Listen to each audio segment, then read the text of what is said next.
Welcome back, everybody. Welcome back. And yeah, place is still on fire. So yeah, we talked about it a little bit before we start recording, but the comments are saying behind is where the Yeah, problem is? so I don't even know how to dig. But well, I guess I gotta to remove the lava from all of them, let it go down, and then fill in any holes that I see. Yeah, it's kind of annoying. It's gonna be really annoying to try to do that. But I mean, I'm trying to think why from behind though. How does that make any sense that the fire can get? Yeah, no, I don't To where it's understand burning. either. But Multiple smart. people said that in the comments. Yeah, and clearly it's on fire. So I have to trust that they Right. know more than I do. So what was going on last time we recorded? Fire. Well, yeah. No, I meant like in our live things we talk about. Yeah, things we talked about. Anything changed with the Australia trip? No, a lot of people are saying I should go. We basically have decided. I read your comments because whatever we talked about. Oh, it was the cone. Apparently, Cone turned that episode off immediately. He wouldn't even watch it.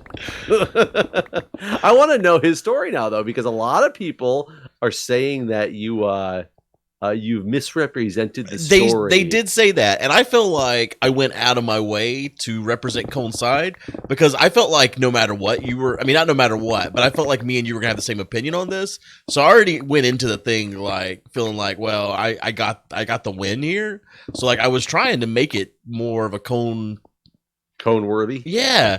So I don't know. If I didn't do it on purpose. I really kind of wanted you to have an opinion that more supported Cone than me in the end. Yeah. It makes me curious on why do they think that I would have supported or that you misrepresented? Like what exactly is going on that you're misrepresenting in some way, shape, or form? And Cole didn't listen to it. We talked about it, but he didn't listen to the episode, so he can't tell me because he said that he also saw the comments. And I was like, "Well, how did I misrepresent you?" And he's like, "I don't know. I didn't watch it." Yeah.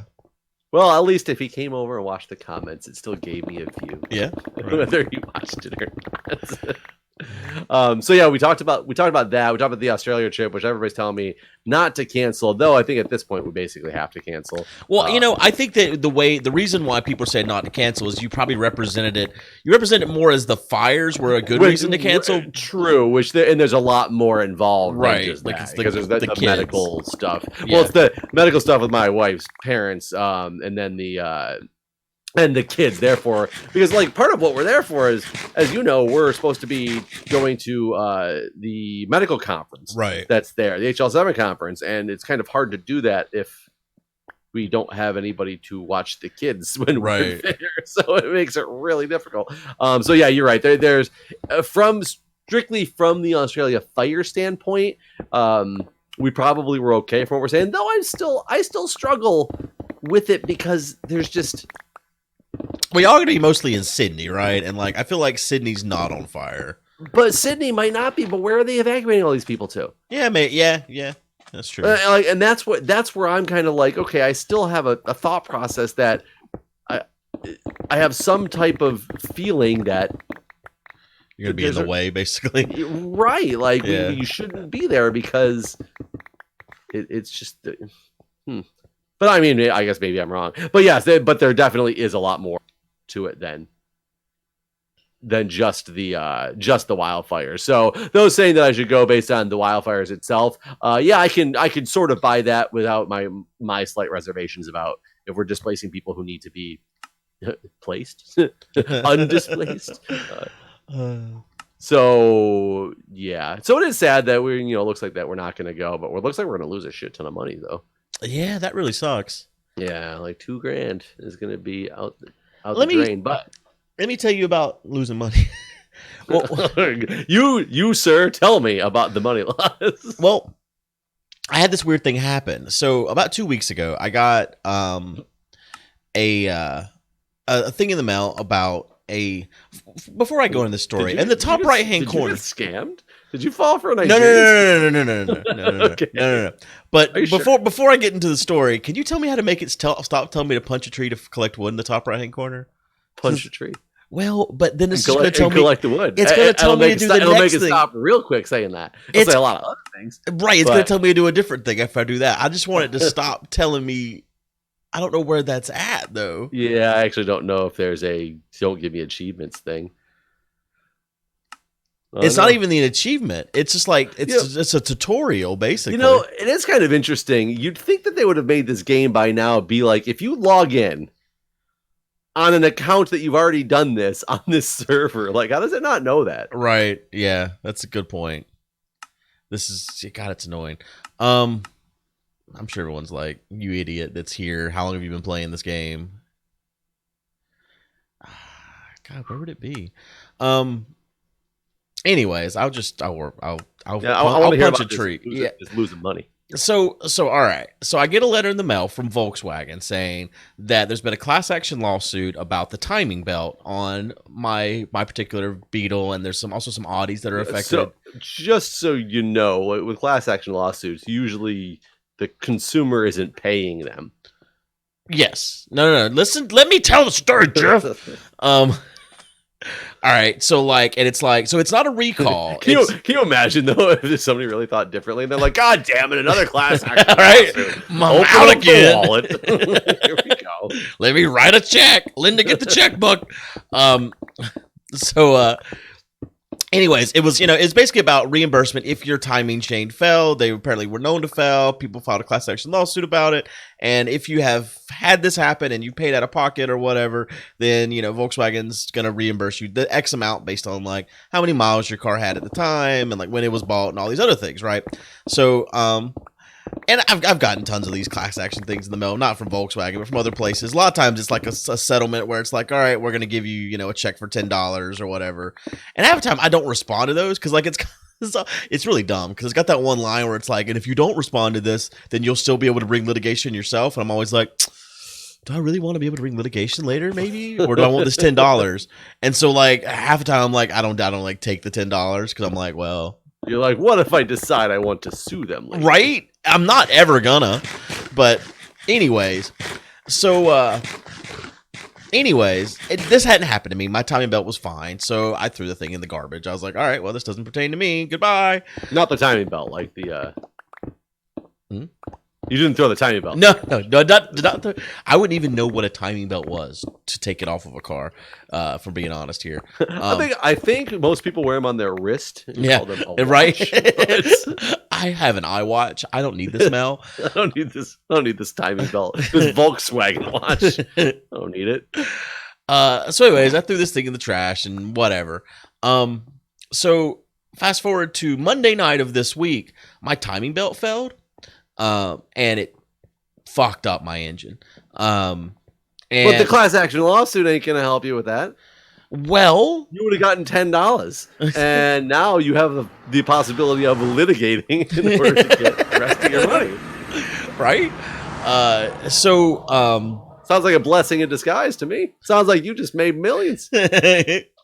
Because your neck really hurts too, right? Yeah, exactly. From when this happened? No, luckily, so like I'd taken my daughter to dance, and I went and got food and stuff, and my check engine light came on while I was out getting food, and I was like, well, there's that, and then I pulled up and parked in front of the dance studio and waited for her to get done. It was like a car line where you pick her up from when she comes out, and whenever she came out, I went to start my car, and it like started and then it stopped.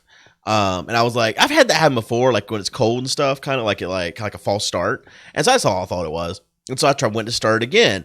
And like, then it didn't sound like it was getting any gas. And I was like, oh, that's weird. And so I gave it a little bit of gas and like, it did the same thing. It started and then clunked off. And I was like, oh, I'm surprised you get it to start. Cause if you're talking about a serpentine belt, which is now you just gave it a new fucking name. Is it a snake? Well, I'm pretty sure that you're referring to the same. Now I'm going to, is a timing belt. The serpentine belt.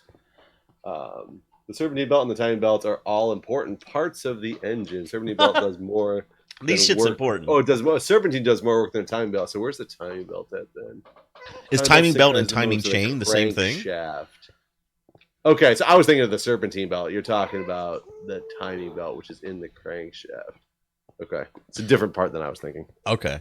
Well, after that, when I tried it the third time, it just turned over and nothing happened. And so I was like, oh, well, car broke. So I called AAA and had them. And I'm missing part of the story. The day before, I had called Volkswagen to schedule an oil change for Wednesday. So this was Monday. Actually, I'd called them on Monday. So I'd literally called them that day to schedule an oil change for Wednesday. And then that night, my timing chain broke. So I called AAA and I was like, well, just tow it to Volkswagen because I'm supposed to bring it there on Wednesday anyways. So they tow it to Volkswagen. And I get the call the next day, and he's like, well, your car's here. It's not supposed to be here till Wednesday, but it won't start either way. And I'm like, yeah, I know, right? I was like, I don't know why, but it didn't. And I told him the whole story. And he's like, well, you know, I got to charge you like $200 for the diagnosis, and then we'll let you know what we find. I'm like, all right, well, I guess get started. And so he calls me back and basically tells me all that. And he's like, you know, we don't have record of your last oil change, your last maintenance. And so he goes over this whole thing like, you know, he's like, I'm aware of this lawsuit and all this. He wasn't allowed to really talk about it. I guess there's like, they have rules there. They're not allowed to talk about this thing. It's like the lawsuit is Fight Club. Basically. Yeah. And so like, he's like, I can't give you any advice on what you need to do and all this. And I was like, well, so anyways, I can't give you any advice, but use litigation on what to do with any of this.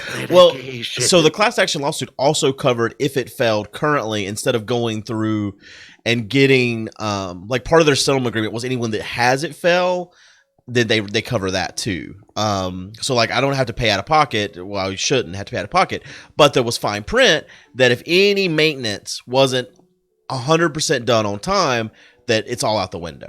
So he was like, you know, I don't see you having a current oil change, so you're gonna have to pay for this. And oh shit! Ooh, I got my lighter off just in time there. And so anyways, we like went back and forth about this, and like, anyways, today I went down there and I like signed an affidavit saying that I got an oil change in Charlotte when I was visiting my mom that I don't have a record of because it wasn't at their dealership. Okay. But yeah, I had to sign this affidavit saying that there was an oil change that they don't have a record of in order for them to cover because otherwise it was going to be $3,000 to fix this timing chain. But here's the part I wanted to talk about. So he's like, all right, so there's this class action lawsuit. We know about that and all this. But it only covers the timing chain itself. It doesn't cover any of the parts around it when the timing chain fails. And I'm like, what? I was like, so why didn't y'all just do a recall then? Because like when it fails, it's gonna break other shit, right? Like that's my understanding at least. So that's kind of what I want to talk about, like the whole like money thing. I mean, it wouldn't necessarily break other shit, but if it does, and there's a recall or not a recall, a class action lawsuit about it, I don't understand how they can't be liable and how that right. I don't understand how that could fly. And well, that's what I thought. And he was very stern about that. Like, he's like, if we can get Volkswagen to agree that you did have this oil change, they will cover the timing chain, but then any other parts, it's going to be on you. Anyways, he gave me a quote of $3,000 for the stuff that wasn't just the timing chain, the things around it, basically. And so, like, luckily I looked this shit back up online and found the, like, actual litigation that took place and the actual, like, settlement agreement and all this. And, like, based on when I bought my car and, like, the number of miles I had on everything, it says it's supposed to cover 100% of any damage to the engine, period. Because my car has under 60,000 miles and it's less than 5 years old. Okay. So if both those things are true, the class action lawsuit says that they cover everything, basically. Does it say anything about the oil change? It does. It says any maintenance that missed voids the whole settlement, basically. So if you miss any maintenance at all, you're just right out. But then, like, I talked to this guy more and more, and he's like, I'm not supposed to tell you this, but there is a thing where you can, like, fill out an affidavit and say that you did get the maintenance that we don't have records of. So that's what I had to do. I had to go down there today and sign an affidavit saying that I have got an oil change that they don't have record of. And then he sent that to Volkswagen, and they finally agreed to to pay for my shit, basically. So they are going to pay for it. They are going to pay for it, but like it was a process to get this, and it should not have been a process. Right. That's what I felt like, at least. So class action lawsuits in general confuse the hell out of me on why they're even allowed to exist the way they do, because usually you end up getting out of them, like you said, like $10, and it's because they end up having this agreement with a court that they have to pay X number of dollars. So that's why the whole one with the FCC right now, that everybody was signing up for their $150 or whatever they thought they were going to get from the FCC, or $300 or whatever it is. Right. That people are really going to get like $2.25 because so many people have signed up for it. I don't understand how that's legal. You've been told that you've cost customers this money that they shouldn't have been cost. How are you not obligated to refund them fully? Yeah, I think that's weird. It's what I feel like that's a failure of the courts, because like they're not properly assessing the value of the damages, is what it feels like there. Right. It's like you can sit there and say, well, we can't let the company go out of business. It would bankrupt them. Well, you could bankrupt customers with the money that you charged them that they shouldn't have been charged. Right. Or the pain and the heartache that they've gone through for whatever reason. You don't know the circumstances behind all those people. Well, that's the whole problem with this whole too big to fail attitude in general, I feel. Government bailouts and all that. Yeah. Like, I mean, like, look at the housing market and everything. Like, nothing changed. Like, we're right back in a fucking another bubble that's just going to burst at some point. Right. So I don't know. Not my house though. No. Yeah. Well, I mean, you're not that bad. The bad faith loans that got us in the problem to begin with. Like, you and Julie obviously can pay for your shit. So yeah, your house doesn't actually, in my opinion, qualify for that. Well, our houses are just overly inflated in price because of where we live. However, it needs to stay that way. Otherwise, I just lost a lot of money. Right. You go down because it's so overly inflated in this area for no reason. Right. And that's so weird to me about the way our country works. Do we have a good source of lava? I don't remember. I don't know of one. I don't know where we were getting our lava from before. I mean, you only need like 8 source blocks, right? Yeah, I just used all the ones that I have, and I need 1, 2, it looks like 2 more, and we'll have this thing all done. Yeah, so the whole concept of the class action lawsuit, it is a failure on, I don't know if it's failure on the court system or if it's a failure on just on big business, or like you said, the mentality of too big to fail that, that some people do have. I do find it funny. It's like you talk about, the government needs to bail out the car companies because it's all these American jobs. And like, I get that to an extent, but all of a sudden, if the government is just paying for people to, that was an explosion, to like, for a company to stay in business so they can continue to pay employees, how is that circle working, really? Right. The government's in debt, the company's not making money, so instead of having them like, isn't the government too big to fail? Like, maybe we should stop giving away, we're already trillions in a deficit. Remember when we didn't have a deficit? Remember whenever there was no national debt? No, I don't. I don't know when that was. Do you not? Whenever Bill Clinton left office, there was 0 national debt. He got rid of all of it during his time as president. So the trillions. I did not know that. Yep. That's the last time we were at a 0 balance. No, that was not that long ago. I know, right? That's the crazy part. It isn't that long ago. And the fact that it's trillions now, like, what the fuck? Military parade. Yeah, right? Oh, God. Yeah, I'd say so. I don't know what fundamentally needs to change. And I also get people...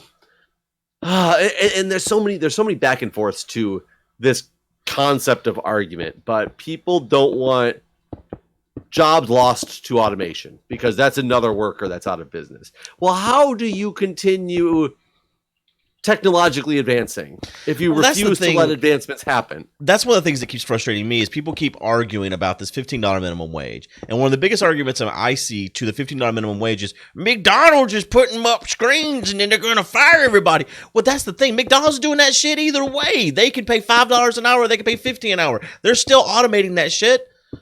And honestly, and should they not? I think they should. I mean, as a consumer, I prefer it. I mean, I don't eat McDonald's, but like when I go anywhere that's got a screen, I ain't talking to nobody. I'm gonna talk to the screen. I mean, nobody's going against Tesla for trying to make autopilot work, right? Because isn't that going to be truckers and bus drivers? That that is one thing that does get talked about a lot, even by Elon. Is like that's because that's the number one job in America is truck driving. So yeah, that automating trucks is like the biggest, probably the scariest thing that we can do. Scary from a standpoint of it's scary to have these semi trucks. No. Scary in terms of job loss. But don't you think it?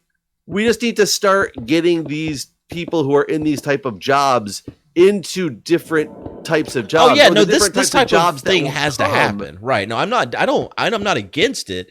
It's just one of those things that what's the solution? I mean, and that's where some people talk about a God, what's it called whenever you just get a wage for existing? A living wage? No, because that's what you get currently. That's not what I get currently. I get a little more than the living wage. Yeah, well, but like there are some proponents, people that want to have just a national wage that everyone receives just for being. I don't remember what that's called. From who? From this government that's already trillions. Well, yeah, I mean, yes, that's who's supposed to be paying this. But I can't remember. It's got a name. This wage I'm speaking of, I just can't think of it. The free wage. I mean, yeah, basically, I don't remember what it's called, but there are people that. But I mean, to some degree, that's not an awful idea. But it does. No, it's just the money just has to come from somewhere. Like that's the quote unquote awful part about it is there's no real plan for it. But I just get so mad when people won't let companies technologically advance, and then they have to get a bailout because. Because you don't want to lose all those jobs that you shouldn't be paying for anymore because they should have been automated by now. Well, do you feel like maybe there should be, a solution for this could be some kind of automation tax? And that would also pay for the... You heard about the EV tax coming up they're trying to do now? No, what's this? Electric vehicles. They're trying to tax people. They're talking about implementing taxes because they pay less money in gas, which gas is taxed to support the road infrastructure. But you're allowed to drive on the roads even if you don't have to buy gas for your vehicle because it's an electric vehicle, so they're going to tax them. I have not heard of this. That's fucking stupid. But I mean... It's kind of like what a toll road is, exactly. Yeah, it is right. I actually really like toll roads. I may be the only human being in the world that said those words ever. But I don't like paying for toll roads. I was going to say, I need to hear the reason why you like toll roads first. Every toll road I've been on in North Carolina is a fantastic road. It's very maintained. It's a pleasure to drive on. It's great. It's a pleasure. It is. I mean, it's a different driving experience than every other road because it's so well maintained. It is the smoothest road. There's not tons of cars because not everyone. I mean, the toll roads around here are totally optional for the most part too. So, like for instance, if I want to go to the airport and I take the toll road, I can get there in like 30 minutes. If I go down like the interstate, otherwise it's way longer to get there because there's so many other people on the road and traffic and shit. But toll road, ain't nobody there. Straight shot to the airport. It's like $6. Yeah, I mean, their toll roads definitely have their positive aspects. Like the Dulles Toll Road out here is also one that you can. Actually, the funny thing is the Dulles Toll Road, you only have to pay for it if you're not going to the airport. If you're going to the airport, it's free. You jump on it, and there's only toll booths coming one way. Like so, you only have to pay when you're getting off.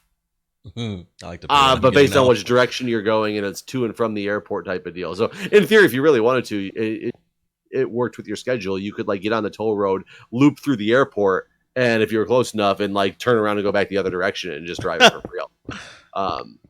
That's funny. It's possible, but yeah, it can definitely help. But the traffic is so congested around here. Is your toll road highly maintained too, like the most fantastic road? Okay. I mean, I wouldn't say the most fantastic road. I guess for the most part, the Beltway out here is the 6-lane superhighway that goes around the entire Washington D.C. area. It is quite well maintained anyway, and it's free. It's not a toll road. Right. It's just fucking busy as shit all the time. Maybe. I mean, I guess DC is also smaller too, so like the taxes. Yeah, you are taxed. You're not represented. So I guess like there's less things to spend the taxes on too, maybe because like North Carolina roads for the most part are pretty shit. I can't figure out how to get back into our base from this cave I went into, and it's not even like far. And I thought I was just like, oh, there's water to the outside. I'll just swim out of here, and I can't even figure that out to get to the surface. But yeah, no, I mean, I'm not like a lover of toll roads, but I do feel like, I don't know. I feel like I would have sex with toll roads. Yeah. At night. I just want to marry one, I'm not a lover of the toll road. Oh God. So yeah, I don't know. I guess I see the benefit sometimes of paying those tolls to see a well-maintained road. But I mean, I don't know what the whole like overall. I mean, I feel like there's enough taxes that happen that's not just. I mean, are only gas taxes distributed to pay for road repair? No, I don't think it's only, but okay. Because hell, I mean, the amount of money they charge on cigarette tax alone should just like cover everything. I feel like the problem is, I don't even know if there's the smokers. Did we talk about the change to the legal smoking age? We did not, but they did up it to 21 here in DC. They did it nationwide as a federal change. Oh, I didn't realize it was federal. I thought it was. Yeah. No, Trump signed that into law right before Christmas, sometime around there, right before New Year's, one or the other. And whenever they did it, they said it would go into effect. I mean, this doesn't affect me. I don't smoke cigarettes, but and even if I did, I'm 21. They said it would go into effect sometime in 2020, and then it went into effect immediately. And like, I was kind of surprised. For one thing, I thought like anyone that's like 18 or whatever would probably be stocking up, knowing that it's coming. But like literally the next day, every gas station around here, everything around here was like, federal whatever, blah blah blah. This is now the age for buying cigarettes or whatever. So what do you think about that? I mean. Can you have an unbiased opinion not being 19 or 20, you think? Well, it's hard to, for one. But like, imagine if you were Jeff working at McDonald's, 19 years old. You smoked cigarettes back then, right? Yeah. I mean, the nice thing is, it might have stopped me from. You think it would have? Smoking. Well, I would think it would have delayed my smoking because I never illegally was a smoker. Okay. I didn't smoke until I was legally able to smoke cigarettes. What percentage? I mean, obviously we're not going to have any data on this, but what percentage of 19-year-olds that have been legally smoking for at least a year do you think instantly just quit smoking? And the thing that none. I can't say none. I'm sure there's some, but the thing that's very difficult is think when alcohol, apparently back in the day was 18 was the drinking age. Mm-hmm. They raised it to 21. It was back in like the 70s or something, right? Right. They raised it to 21, but you were grandfathered in. Right. Yeah, I do remember that. So they didn't do that this time, though. You're right. I was kind of surprised to see they didn't grandfather in certain years because that is hard as shit to be like, hey, you were allowed to do this yesterday. You're addicted. Illegal. Right. That's what's so crazy to me. Like, these people are obviously addicted to this substance now, but you know what? You can't buy anymore immediately. Yeah. No warning. I find that a little hard to swallow that they did it, and I'll be honest. I think it shows how the smoking culture really is losing ground. Because I did not really hear of big complaints. Well, I mean, but it's not just cigarettes; it's vaping, everything. All those things are bottled up in this. This all came about because of the THC vape pens or whatever that killed some people, and then lack of research, and they're just like, "Well, vaping is murdering people." Did they raise the age of buying cannabis on the states it's legal? That was already 21. Was it? Okay. Yeah. I didn't know that. Yeah. At first I was like, I don't know, but yeah, no, that was already 21. I do find it still odd, and this is one of the arguments for why is the drinking age 21 as opposed to 18. When you tell somebody they're legally an adult, They can go to war for your country, all that fun stuff. Yeah. Yet you still can limit the things that they can purchase like that. I find that strange. Well, that was one of the things I've noticed on every store has the same. It's like they got sent a fucking memo and they all printed the same thing out and put it up because they all look identical. But the bottom line says military exceptions no longer apply. I don't know what that means. Was there a time whenever military people could buy cigarettes at like 17? So did that happen January 1st, 2020? I think it was actually before 2020. Well, because it went into maybe effect in October here. Oh, October that was before it became like a federal law. Then even. So I wonder if there was military exceptions at that point. Maybe. Or if they were just saying like military exceptions because maybe when they changed the drinking age, if you were in the military, I don't know. I have no idea. Gotcha. I'm just right. Yeah, I didn't either. I was like, what was the military exception? Yeah, that is weird. Because that is always the argument you hear: you can serve your country, but you can't have a beer. Yeah, well, and it's a valid argument. You can be forced to serve your country technically. Right. I mean, I think it is a valid argument to say that. Yeah. And that's where I don't know. They're just taking it away of something that is an addictive substance. It is really weird because had you made it completely illegal, that's one thing. God, can you imagine that? Whoa. So let's pretend that's what they did. Since you're legal now age, have a lot more people talking about it because it affects a lot more people. Clearly. Yeah, right. So the thing is, so if you're talking like cigarette wise, I haven't smoked a cigarette in God knows how many years.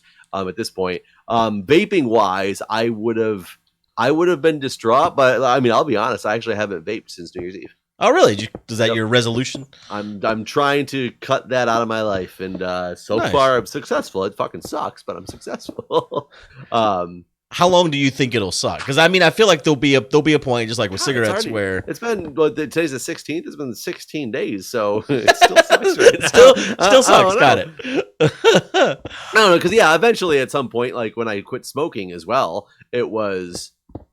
I got over the wanting a cigarette, and then cigarettes started tasting terrible. Like the smell of them was terrible to me when I went out someplace, as opposed to being something that I was like, oh my God, I want one so bad, like right when I quit. So I don't know how long it's going to be. Hopefully I stick to it and everything. I feel like to some degree quitting vaping is easier because like that cigarette smell, like you said, like that brings you in, but you're not going to smell vaping anywhere. Well, true, but I guess what really got hard about vaping is I did it everywhere because you could do it inside. You weren't supposed to, but you could. No, but it depends on when you say supposed to.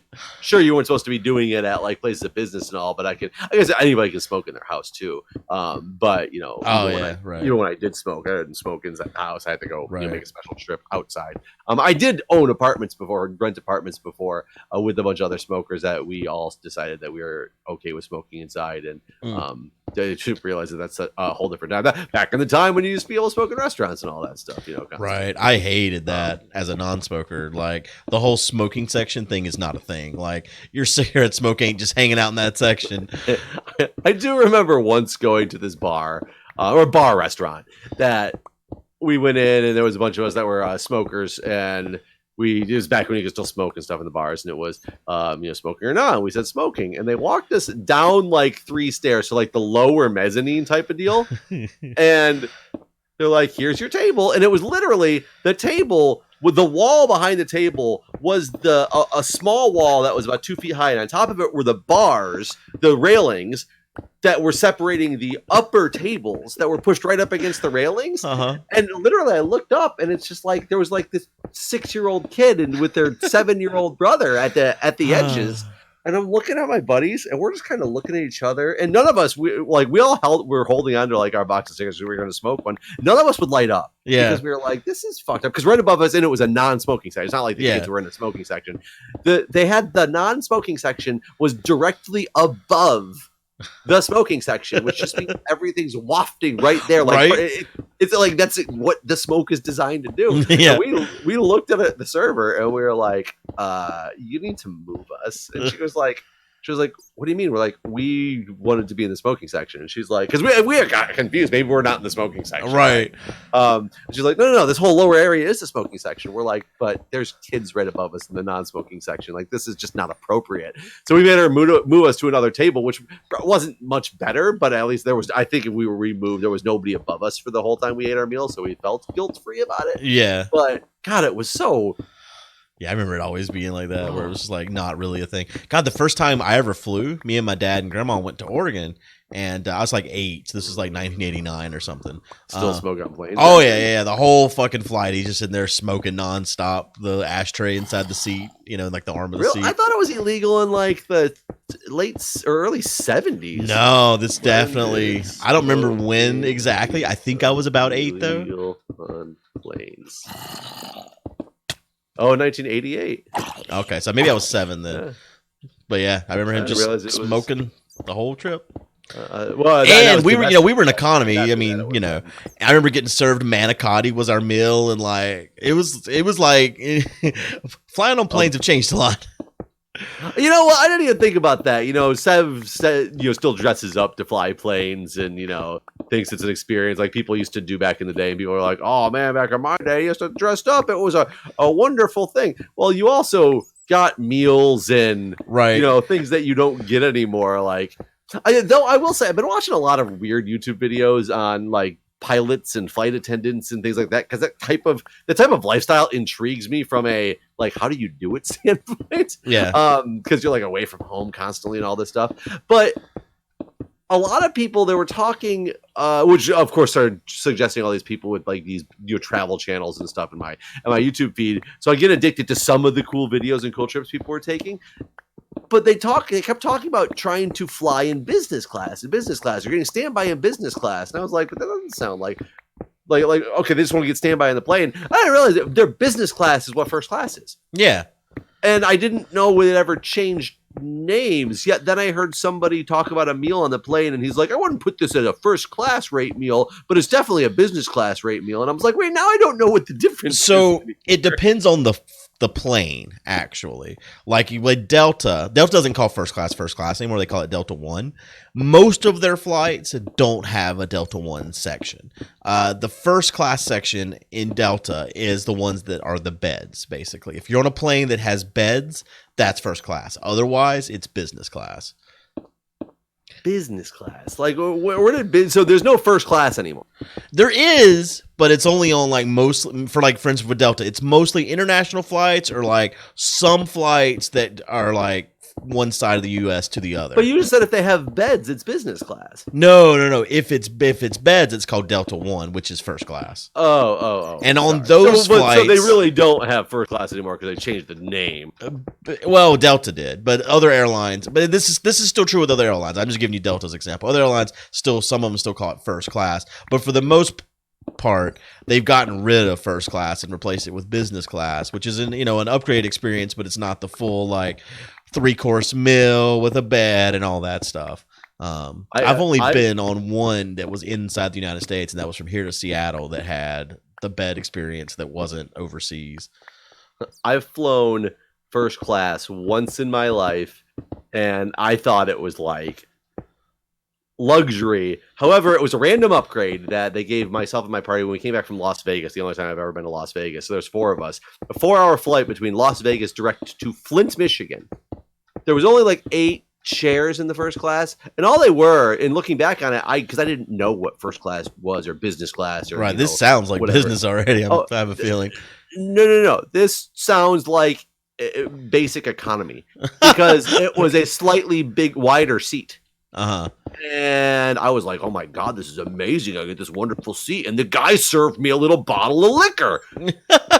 Okay, yeah, that's silly. That was it. The seats did not recline into beds. There was no in-screen entertainment at the time anyway. It was like, it was the year 2000 or something like that. But that was my first class experience that I was so grateful for because I was better than everybody. And it is clearly not right anything close to first class. It's like, I don't know if you've ever flown Southwest. I have not. Southwest is the basic no frills thing, but I love Southwest because it's their seats are bigger. It's only like 2 inches more legroom, but they're 2 inches more legroom, Zombie coming and for all you. the seats Behind are you. the exact same. And Behind it's noticeable if you're used to being on.